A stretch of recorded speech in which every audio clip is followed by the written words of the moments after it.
আসসালামু আলাইকুম। আর1 হৃদয়ের পক্ষ থেকে সবাইকে স্বাগতম। সবার প্রথমেই সবাইকে বলতেছি চ্যানেলটা সাবস্ক্রাইব করবেন, পাশে থাকবেন। আমি নতুন ইউটিউবে, তো এই গ্রামীণ বাংলার দৃশ্য সবাই দেখেন, উপভোগ করেন। এই যে গরু গাছ খাচ্ছে এই বৃষ্টির দিনে, এদিক দিয়ে ছোট একটা বাছুর গাছ খাচ্ছে, আর পাশেই বিলের পানি।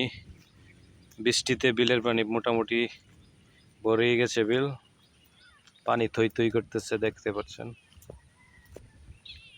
অনেক বৃষ্টি হচ্ছে তাই পানি এতে বিল ভরে গেছে। এই যে দেখেন ঢেউ খেলতেছে।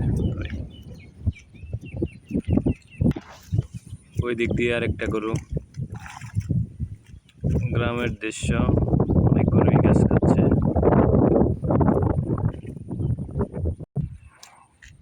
ছোট বাছুর তো এখনো খাইতে পারে না, তাও চেষ্টা করতেছে খাওয়ার জন্য। আস্তে আস্তে শিখে যাবে বড় গরুর মতো।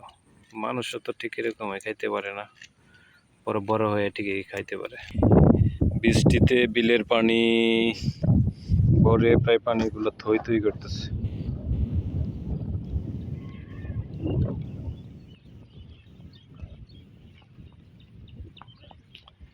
কত সুন্দর, ভালোই লাগতেছে মোটামুটি। গ্রামের দৃশ্য শহরে পাবেন না, আবার শহরের যানজট গ্রামে পাবেন না। এই গরমের দিনে শুক্রবার 11টা বাজে, ভালোই ঠান্ডা হাওয়া পাইতেছে।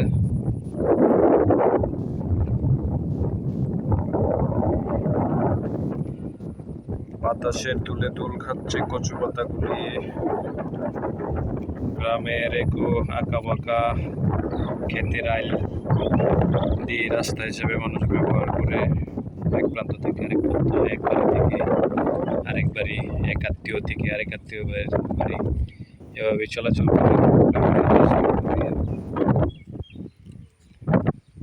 বছর কি খাইতেছ? খা, কি কাজ, পেটে ভরে না। বেসায় খা, বেশি করে খা।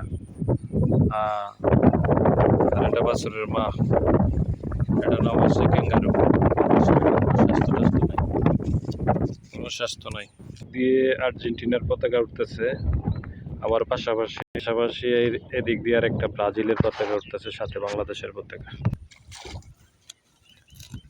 সিংহের মাঝে দড়িতে বাঁধ দেওয়ার উদ্দেশ্য হলো এটা বেশি রশি টানে, মানে শক্তি দেখায়, যে কারণে সিংহের মাঝে দড়ি পেঁচানো হয়েছে, তাতে শক্তি না দেখাইতে পারে।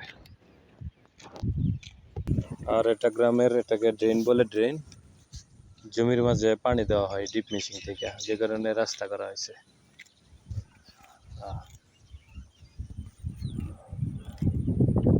ঘাস, লাল, গরু, ছাগল সবগুলো মাশাআল্লাহ।